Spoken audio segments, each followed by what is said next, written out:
America is leaving, and Europe is left alone with its fears. NATO is bursting at the seams, security is becoming a commodity, and the familiar world order is crumbling before our eyes. Who will be the winner in this game? An independent Europe, a prudent Moscow, or Washington, which is simply changing its strategy?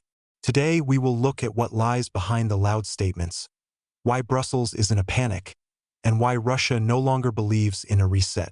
The world is changing, and far from favoring the West.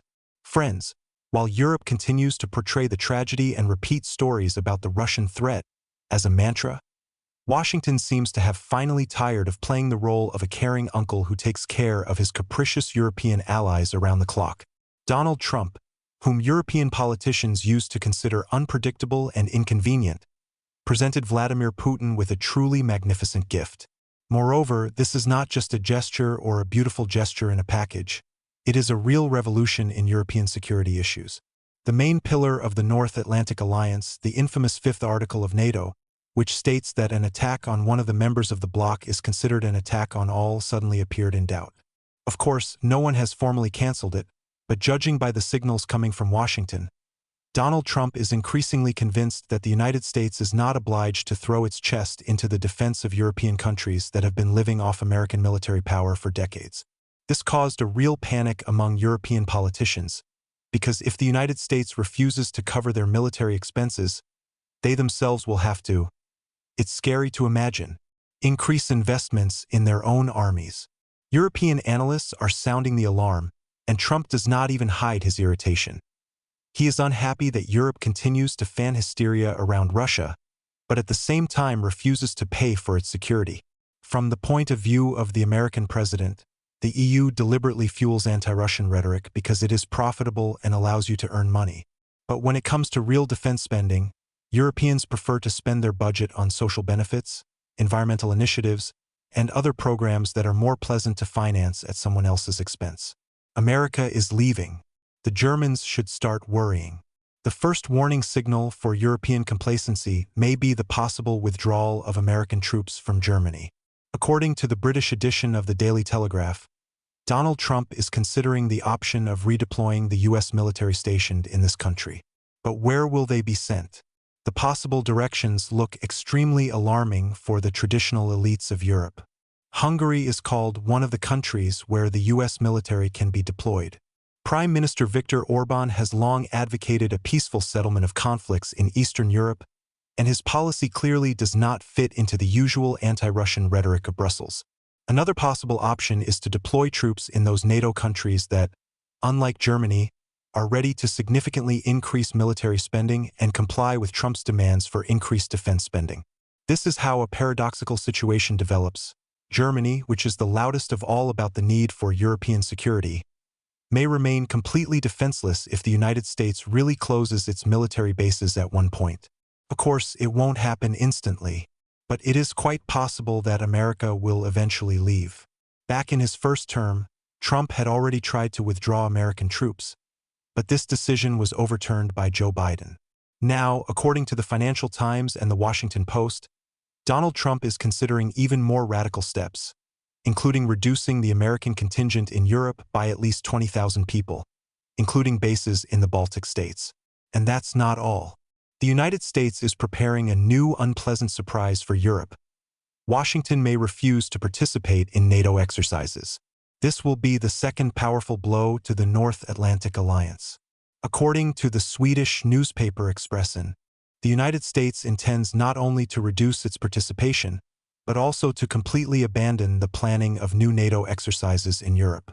This means that the U.S. military will simply stop participating in them. However, the maneuvers already planned for 2025, in which the Americans play a key role, are still in force. However, according to the source of the publication, we are talking about those exercises that are currently in the planning stage, which means that in the future they may be cancelled or revised.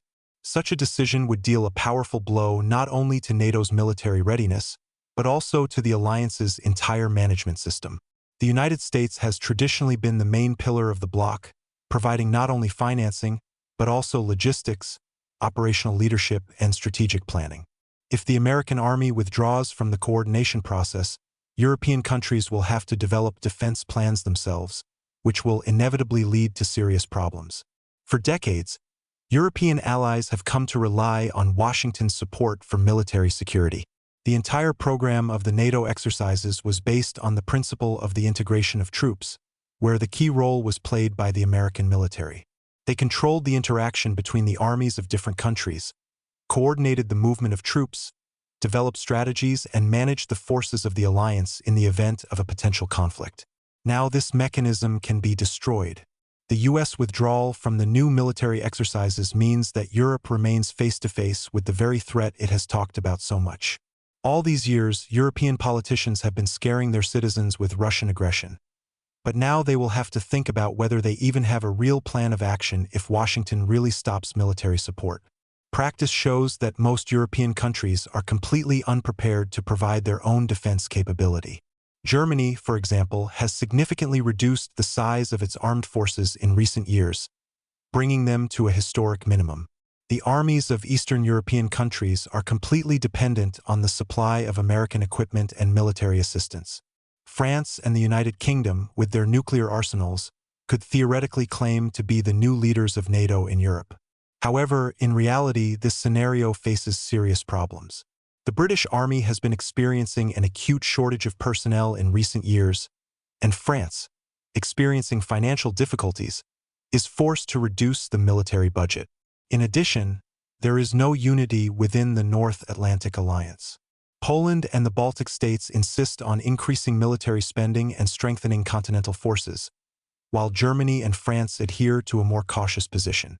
Disagreements between NATO members are becoming more and more obvious, and the refusal of the United States to actively participate in the affairs of the alliance only exacerbates the situation. In addition, this step by Washington has serious political consequences. The domestic political situation in the United States is increasingly influencing the country's foreign policy. Donald Trump openly declares that European countries must ensure their own security and stop hoping for protection from the United States. If this process continues and the gap between America and NATO becomes irreversible, it could lead to the end of the alliance in its usual form. Europe is unlikely to be able to quickly create a new military bloc without the participation of the United States. And the lack of a unified approach to security issues may lead to the disintegration of NATO into several groups of countries, each of which will adhere to its own strategy. In this case, Russia will not even have to make special efforts to weaken the alliance. Washington will do everything for it. But the potential consequences don't end there. The change plan proposed by Trump could fundamentally upend the entire NATO system. This did not come as a surprise. Already in his first term, he proved that he is capable of taking steps that seem unimaginable. And now he is once again challenging his allies, endangering the very foundation of the alliance, the fifth article. Yes, the very article according to which an attack on one NATO member is regarded as an attack on all. It seems like an encouraging principle, but what if Trump decides that security guarantees apply only to those countries that faithfully fulfill their financial obligations to NATO? And here is the main question. How many countries of the alliance do not pay their contributions in full? What will happen to their safety if Trump decides to leave them unprotected? Those who are accustomed to seeing the United States as a guarantor of security may find themselves in a ridiculous position when they realize that their only insurance is meeting Washington's budget requirements. The American president has always been known for his ability to make tough demands on his allies, but now his actions can really destroy the very concept of collective security on which NATO is built. If he takes this step, no one should be surprised at the consequences. Europe will be left without protection, and the alliance itself may gradually lose its importance. Germany, France, Great Britain, all these countries with significant military resources are unlikely to be able to take on the role that the United States previously played.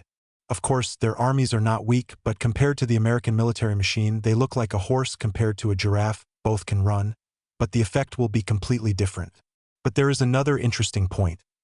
Europe, which for years has criticized the United States for interfering in the affairs of other countries, may now find itself in the position of the very force that will have to solve international security issues on its own.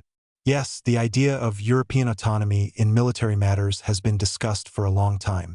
Brexit and the strengthening of right-wing parties in Poland and Hungary all point to a trend towards greater European independence. But will it really be able to take over the functions of the United States in the field of security? The question remains open. We have already seen what dependence on one country leads to. Now, if the United States finally distances itself from European issues, European states will be forced to look for new ways to strengthen their defenses. The future of NATO is becoming increasingly uncertain as American involvement wanes. If the United States stops defending its allies without additional conditions, the usual structure of the alliance may simply disappear. Instead of a collective security system, NATO can turn into a club of interests, where protection will depend not on allied obligations, but on how much each country is willing to pay. If a country does not fulfill its financial obligations, they will simply wish it a pleasant evening and leave it to deal with the threats on its own. As a result, NATO may turn into an organization where money is at the forefront, rather than the principles of collective defense. NATO, as it used to be seen, is gradually becoming a thing of the past. However, the question remains, what will replace it? And should Europe expect that the United States will continue to maintain the existing order, guaranteeing European countries' security? Unlikely. Europe is now reaping the benefits of the policies it has pursued over the years. However, it is possible that not only Trump and his administration are to blame for this situation, but also the European leaders themselves. For decades, Brussels and Berlin have been building their strategy based on the belief that U.S. protection would be provided to them without the need to bear real responsibility. In fact, they believed that it was possible to obtain security guarantees by paying with exceptionally loud statements, while the financial and military burden would fall on the shoulders of the American side. But then Donald Trump entered the political arena, who, following the principles of realistic politics, made it clear that such an approach was outdated and no longer in the interests of the United States. The American administration no longer intends to pay other people's bills, much less ensure Europe's security, if Europe itself does not consider it necessary to spend sufficient resources on this. Unlike Barack Obama, who preferred to conduct business through multilateral diplomacy, Trump relied on economic and military pressure. He directly demanded that European countries increase military spending to 2% of their GDP, as prescribed by the NATO Charter. The reaction from Brussels was predictable. Protests, outraged statements, attempts to postpone the fulfillment of the demands, but in fact no major changes took place. Meanwhile, there have already been examples of similar situations. Suffice it to recall the recent crisis in the Red Sea, when American and British forces single-handedly resisted Houthi attacks from Yemen. Where was Europe at that moment? Where were her powerful warships? They were present in the region, but they showed such indecision and passivity that in the end everything came back to the usual strategy. Let the United States and Great Britain handle the situation on their own. France and Germany have been discussing the possibility of creating a unified pan-European army for years, but it never went beyond that.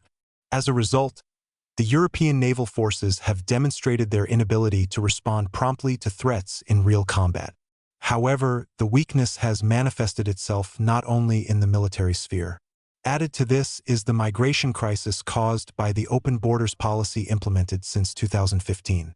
Millions of migrants who arrived in Europe were unable to integrate into society, which provoked an increase in crime, social tension in large cities, and the strengthening of the positions of right-wing parties, such as Alternative for Germany and National Unification in France. Despite the obvious problems, European elites continue to ignore them, preferring to blame the rise of populism and the interference of external forces. Trump only stated the obvious. Europe has been in comfortable conditions for too long, not caring about its own security and economic stability. Now, faced with the consequences of her policies, she is looking for the guilty among Americans, instead of admitting her own mistakes. As for Russia, the Kremlin has long learned to understand Western diplomacy and is well aware that any talk of a reset of relations with Washington is nothing more than a tactical move aimed at luring Moscow into another trap. Trump can talk as much as he wants about the desire to normalize relations, but trust has already been lost. Russian Foreign Minister Lavrov clearly stated, "It will not be the same as before. These are not just words. but a confirmation that Russia is no longer being led by the diplomatic tricks of the West. The Kremlin has long drawn conclusions. Any attempts to establish equal cooperation with the United States and Europe in the past have invariably ended with Moscow being subjected to new, increasingly harsh conditions. The main question is whether Europe can cope with this reality without the support of the United States. Friends, now I want to express my opinion. To be honest, it all looks like a political thriller where Europe suddenly finds that its main ally no longer intends to watch its back. For decades, Brussels has lived in the comfortable illusion that security can be obtained on credit and only paid with beautiful words. But now, in the best traditions of realpolitik, Trump has simply kicked the chair out from under the old system. And what do we see? Panic, scattered statements, attempts to put on a good face when playing a bad game. Europe wanted autonomy, but it is completely unprepared for what it really means. Now she will either have to grow up or finally recognize herself as a hostage to other people's decisions. As for Russia, there are no illusions here. Moscow is well aware that any reset with the United States is just another attempt to lure it into a trap. Trump is talking about peace today and new pressure tomorrow. But the game has already changed. Russia is no longer betting on the West. The bet is on our own strength, on an alliance with China, on strategic planning without regard for Washington. And if America is really leaving and Europe is left alone, then this is not a gift to Putin, as the Western media like to say, but simply a new political reality in which everyone is responsible for themselves. Thank you for your attention. Friends, be sure to write your opinion in the comments. This is very important to me. See you in the new video.